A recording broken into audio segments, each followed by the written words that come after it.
Hello guys, welcome to iExamB. This is Himan.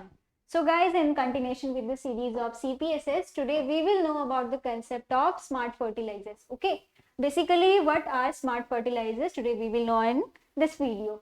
आपको पता है मैन्योर्स क्या होते हैं, फर्टिलाइजर्स क्या होते हैं. Manure are of two types that are bulky and concentrated organic manure. Okay, तो आपको उन्हें ये किस पे डिपेंड करता है, बल्कि एंड कॉन्सेंट्रेटेड, कि उनमें न्यूट्रिएंट कंसंट्रेशन कितना है एंड आपको उन्हें कितने अमाउंट में जो है फील्ड में देना है. ठीक है, वेयर जो आपको फर्टिलाइजर्स होते हैं तो फर्टिलाइजर्स में न्यूट्रिएंट कॉन्सेंट्रेशन ज्यादा होता है. ठीक है, तो अब आपको क्या जरूरत पड़ी कि आपको स्मार्ट फर्टिलाइजर पे मूव करना पड़ा. आपको पता है आपका लैंड क्या है, दिनों दिन श्रिंक हो रहा है, लेकिन आपकी पॉपुलेशन राइज कर रही है, तो आपको राइजिंग पॉपुलेशन को फीड करना है. ओके, लेकिन आपके पास लैंड तो लिमिटेड ही है, तो आप क्या करते हैं कि टारगेट स्पेसिफिक की तरफ मूव करते हैं. तो जो आपके कन्वेंशनल फर्टिलाइजर्स थे उनमें जो लॉसेस थे वो ज्यादा देखने को मिले आपको, उनकी जो फर्टिलाइजर यूज एफिशिएंसी है वो कम है. तो आपने किन की तरफ मूव किया, that is towards the smart fertilisers. ठीक है, अब स्मार्ट तो वही है जो क्या करे, टाइम को सेव करे एंड ज्यादा स्पेसिफिक हो. ठीक है, तो इनकी स्पेसिफिसिटी बहुत ज्यादा है, इसलिए इन्हें क्या कहा जाता है, that are called as smart fertilisers. ठीक है, तो अब देखिए स्मार्ट फर्टिलाइजर्स क्या होते हैं. एनी सिंगल और कंपोज. ठीक है, कंपोज बोला गया है मींस मिक्स किया गया है, या फिर वो सिंगल एंटिटी भी हो सकता है. ठीक है, इन्हें आप क्या बोल सकते हैं, कॉम्पोजिट्स भी बोल सकते हैं. तो जिन्हें मिक्स किया गया हो यट वो अपनी इंडिविजुअल प्रॉपर्टी को रिटेन करके रखें. ठीक है, नैनो मटेरियल्स मल्टी कॉम्पोनेंट भी हो सकते हैं एंड बायो फॉर्मुलेशंस भी हो सकते हैं containing one or more nutrient that through physical, chemical and biological processes can adapt the timing of nutrient release to the plant nutrient. ठीक है, तो डिमांड के अकॉर्डिंग आपने क्या करना है, न्यूट्रिएंट जैसे आप किसकी तरफ मूव कर रहे हैं, दैट इज ये भी आपका एक प्रिसीजन एग्रीकल्चर का पार्ट है. मतलब आप कितना प्रीसाइज, टू बी प्रीसाइज. ठीक है, तो दैट इज स्मार्ट फर्टिलाइजर. जब प्लांट को रिक्वायरमेंट है आप तब उसको वो न्यूट्रिएंट प्रोवाइड कर रहे हैं. ठीक है, तो दैट इज आप क्या कर रहे हैं, फर्टिलाइजर यूज एफिशिएंसी को इंक्रीज कर रहे हैं with the application of smart fertilisers. आपका एम है कि आपने लॉसेस को प्रिवेंट करना है, वेदर आपके लीचिंग लॉसेस होते हैं, वोलेटिलाइजेशन लॉसेस होते हैं, उन लॉसेस को प्रिवेंट करने के लिए आप किन की तरफ मूव करते हैं, that is smart fertilisers. Okay, so time की डिमांड है कि आपको किन की तरफ मूव करना है, स्मार्ट फर्टिलाइजर्स की तरफ मूव करना है. आइए जानते हैं एक एक करके कि कौन कौन से फर्टिलाइजर्स आपके स्मार्ट फर्टिलाइजर्स के अंडर कंसीडर किए जाते हैं. A smart fertilizers allow to control the rate, timing and duration of nutrient release. ठीक है, तो जो आपके स्मार्ट फर्टिलाइजर्स होते हैं वो क्या क्या को कंट्रोल करते हैं, that is rate, timing and duration of कब आपको न्यूट्रिएंट रिलीज करना है. ठीक है, तो इस पे भी डिपेंड करता है, that is smart fertilisers. Okay, now next are nano fertilisers. आपको पता है कि जो नैनो फर्टिलाइजर्स है, नैनो मीन्स आपको उनको नैनो स्केल पे लेकर जाना है, दैट इज 1 to 100 नैनोमीटर की स्केल पर आपने उनके साइज को रिड्यूस करना है. अब जब साइज रिड्यूस होगा मींस उसका सरफेस एरिया इंक्रीज होगा. सरफेस एरिया इंक्रीज होगा तो उतना ज्यादा उसकी रिएक्टिविटी होगी. ठीक है, उतना ज्यादा रिएक्टिविटी होगी तो उतना वो होस्ट को क्या करेगा, अब उतना वो होस्ट स्पेसिफिक होगा. ठीक है, न्यूट्रिएंट की जो रिक्वायरमेंट होगी वो उतना फिलफिल कर पाएगा. Okay, that is the concept of nano fertilisers. Now next are composite fertilisers. Mean आपने उनको क्या किया, वो जो न्यूट्रिएंट एलिमेंट थे या तो वो सिंगल थे, ठीक है, या फिर आपने उनको क्या किया, मिक्स कर दिया या उनके कॉम्पोजिट्स की फॉर्मेशन कर दी. जैसे आपने सुना होगा reduce graphene oxide based composites या फिर सिलिका बेस्ड कॉम्पोजिट्स. ठीक है, नैनो जियोलाइट्स भी आपने सुना होगा. ठीक है, तो आपने क्या करा, कॉम्पोजिट्स की फॉर्मेशन कर दी या फिर उनकी कोटिंग कर दी. तो that is next concept. Now next are bio formulations. जो कुछ आपके फर्टिलाइजर्स होते हैं जिनको आप क्या करते हैं, बायोलॉजिकली प्रिपेयर, उनमें बायो फॉर्मुलेशंस का इस्तेमाल किया जाता है. ठीक है, कंटेनिंग एक्टिव और डॉर्मेंट माइक्रो ऑर्गेनिजम्स. ठीक है, तो माइक्रो ऑर्गेनिज्म को या तो वो एक्टिव फॉर्म में होंगे या फिर रेस्टिंग स्टेजेस में होंगे, तो उन बायो फॉर्मुलेशंस का भी इस्तेमाल किया जाता है. Now next are your limited information is available for smart fertilizer on herbaceous crop is open in open field conditions. इनको क्या किया गया है, अभी स्मॉल ट्रायल्स में लगाया गया है. इनके बारे में डिटेल नॉलेज अभी तक इतना, इनके फील्ड ट्रायल्स को इतना ज्यादा नहीं देखा गया है. ठीक है, आपने पढ़ा होगा दैट द कंसेप्ट ऑफ, देखिए यहाँ पर डिफरेंट आपके पास फर्टिलाइजर्स हैं. ओके, तो ये है आपका पहला जिन्हें आप कहते हैं nano fertilisers, control release fertilisers. देखिए जो आपके होते हैं, एक होता है आपका स्मार्ट फर्टिलाइजर के अंडर आते हैं नैनो फर्टिलाइजर्स, ठीक है। फिर आता है आपका कंट्रोल रिलीज फर्टिलाइजर्स, नेक्स्ट आता है आपका slow release fertilisers, customise fertilisers,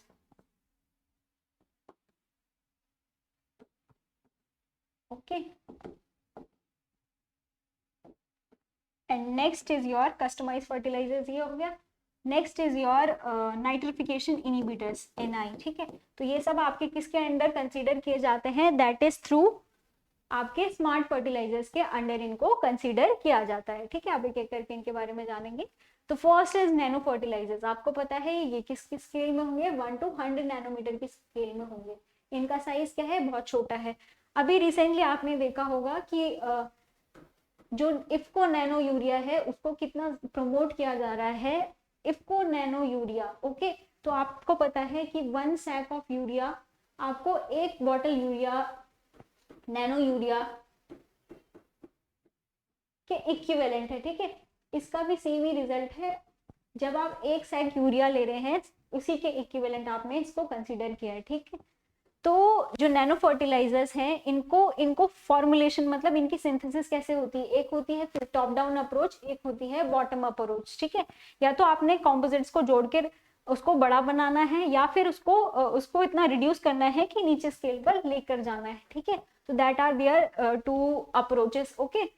अब इनकी कैरेक्टरिस्टिक्स क्या क्या है, मैंने आपको बताया इनका पार्टिकल साइज छोटा है, तो उतना ज्यादा सरफेस एरिया है, उतना ज्यादा सरफेस एरिया है तो उतनी ज्यादा रिएक्टिविटी है, ठीक है। तो high productivity, targeted delivery and losses क्या है, मिनिमम लॉसेस है। आपका एम ही यही है स्मार्ट फर्टिलाइजर की तरफ मूव करने का, क्योंकि आपकी जो फर्टिलाइजर यूज एफिशिएंसी है वो इंक्रीज हो, ठीक है। High reactivity and high nutrient Uptake efficiency. Usually आप क्या करते हैं, फॉलियर स्पेस की तरफ जाते हैं। इन केसेस ऑफ जो आपके स्मार्ट फर्टिलाइजर्स होते हैं उन्हें आप किसकी तरफ जाते हैं, उनका जैसे जो नैनो फर्टिलाइजर है उसको आप क्या करते हैं, फॉलियर एप्लीकेशन देते हैं, ठीक है।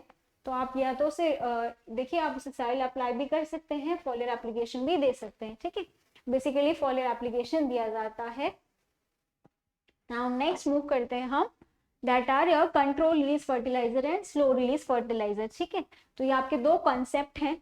अब इनमें डिफरेंस क्या है, ठीक है। तो मतलब ये क्या करेंगे, ग्रेजुअली रिलीज होगा आपका न्यूट्रिएंट टाइम के साथ साथ, लेकिन इन दोनों में डिफरेंस क्या है। तो जो आपके स्लो रिलीज फर्टिलाइजर्स होते हैं एंड जो आपके कंट्रोल रिलीज फर्टिलाइजर्स होते हैं, ठीक है। तो जो आपके स्लो रिलीज फर्टिलाइजर्स होते हैं इनको ये दो तरह से वर्क करते हैं।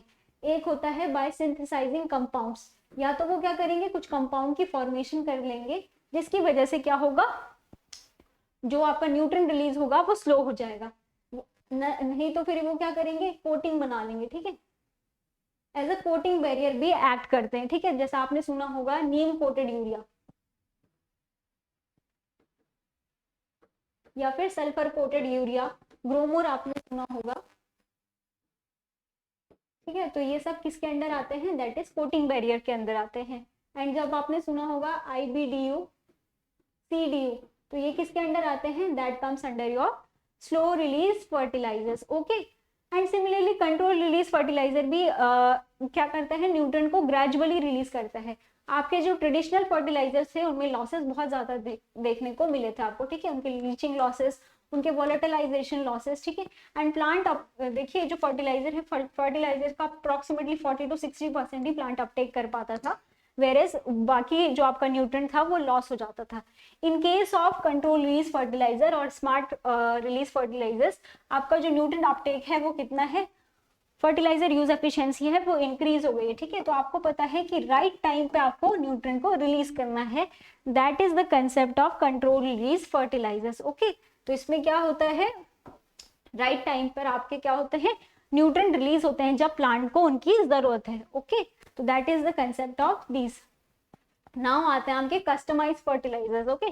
सो बेसिकली जो कस्टमाइज फर्टिलाइजर्स होते हैं ये वर्क करते हैं SSNM पे, that is site specific nutrient management, ठीक है। जब उस साइट को, उस प्लांट की स्टेज को जिस टाइम पे न्यूट्रिएंट की रिक्वायरमेंट होगी उस टाइम पर आपका न्यूट्रिएंट उसको प्रोवाइड किया जाएगा, ठीक है। तो that comes under your customise. आपको पता है जब आप कोई टी शर्ट या फिर कोई भी कप प्रिंट करवाने जाते हैं, आप उसे क्या कहते हैं, कस्टमाइज, मतलब आपके अकॉर्डिंग बनाया गया है वो, ठीक है, यूनिकनेस है उसमें। तो that is site specific, means वो साइट के लिए वो यूनिक है, उस साइट के अकॉर्डिंग उसको बनाया गया है, ठीक है। जिस कंडीशन पे जिस साइट पे जैसी कंडीशन प्रिवेल करेंगी, उन कंडीशंस की सूटेबिलिटी के अकॉर्डिंग आपका ये कस्टमाइज फर्टिलाइजर डेवलप किया जाता है, ठीक है। इनमें जो अभी आपने देखा होगा टाटा का जो कस्टमाइज फर्टिलाइजर आया है, एंड ये कोरोमंडल एंड दीपक फर्टिलाइजर्स ने भी अभी इनमें अपने कस्टमाइज फर्टिलाइजर पे वर्क करना स्टार्ट किया है, या अपने फर्टिलाइजर रिलीज किए, ठीक है। अब आपके पास कुछ क्वेश्चंस है, आप इनका आंसर कमेंट सेक्शन में दीजिएगा। तो आपने बताना है कि IBDU is an example of, तो IBDU इनमें से किसका एग्जाम्पल है। IBDU जहाँ आता है वहीं आपका क्या आता है, यूरिया फॉर्मल्डिहाइड रेजिन भी आता है एंड CDU भी आता है, तो वो किसका एग्जाम्पल है। Next question is the fertilisers which decreases the activity of nitrifying bacteria are called as, तो इनमें से उसे क्या कहते हैं, ठीक है, जो इनकी नाइट्रीफाइंग बैक्टीरिया की एक्टिविटी को डिक्रीज कर देता है, तो इनमें से उसे क्या कहा जाता है। Next is who coined the term nano particle. अब आपने पढ़ा कि जो नैनो पार्टिकल होते हैं वो 1 to 100 नैनोमीटर की रेंज में होते हैं। आपके जो नैनो पार्टिकल्स है ना, इनका डिफरेंट फील्ड में डिफरेंट वर्क किया जाता है, ठीक है। मेडिसिन में भी आपका वर्क किया जाता है, इंजीनियरिंग में, एंड आपके एग्रीकल्चर में भी आपको नैनो फर्टिलाइजर्स की तरह इनमें वर्क किया जा रहा है। तो ये टर्म थी जो नैनो पार्टिकल्स, इसको किसने कॉइन किया, ठीक है। Next question is fertiliser which supply 2 or more of the primary nutrient, ठीक है। आपको पता है अगर एक न्यूट्रिएंट सप्लाई करेगा तो उसे स्टेट फर्टिलाइजर कहते हैं। अगर वो 2 से ज्यादा प्राइमरी न्यूट्रिएंट सप्लाई करता है तो उस फर्टिलाइजर को आप क्या कहते हैं। Now next question is the fertiliser which supply nitrogen in amide form, ठीक है। तो नाइट्रोजन को आप इनमें से कौन सा फर्टिलाइजर है वो जो अमाइड फॉर्म में सप्लाई करता है, आपने ये आंसर करना है। That's all for today's video. If you haven't subscribed our channel, kindly subscribe our channel and please comment section में लिखकर बताइए कि नेक्स्ट वीडियो आपको कौन से कॉन्सेप्ट से रिलेटेड चाहिए। Thank you.